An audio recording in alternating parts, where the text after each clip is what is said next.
grandfather used to say, you weren't old until you looked at the menu more than you looked at the waitress.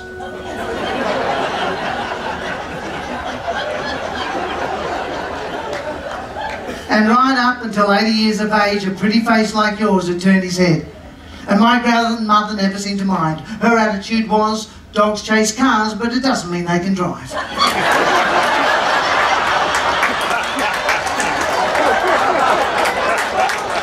That's that sense of humour coming through and developing. She had a great sense of humour. He used to call her his old prune because of the wrinkles on the face. This is long before facelifts. And she said they weren't wrinkles, they were all just laugh lines from so many years of seeing him naked. So,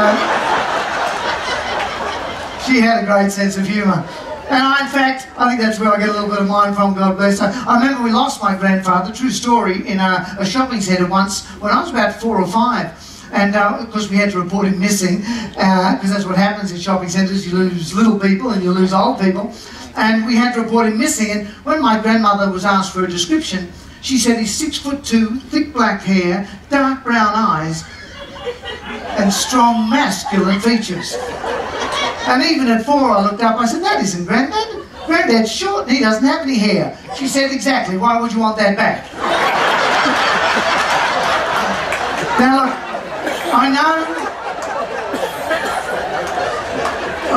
I know you girls like to keep us guessing about your age, and that's a very feminine thing to do. But men, just as I finished, as a rule of thumb, if the woman says she's pushing 40, there's a good chance she's probably dragging it.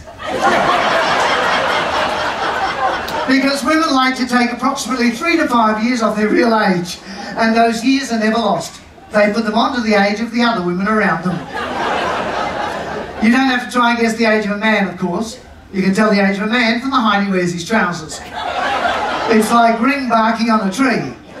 At 17, my son used to wear his pants halfway down his backside.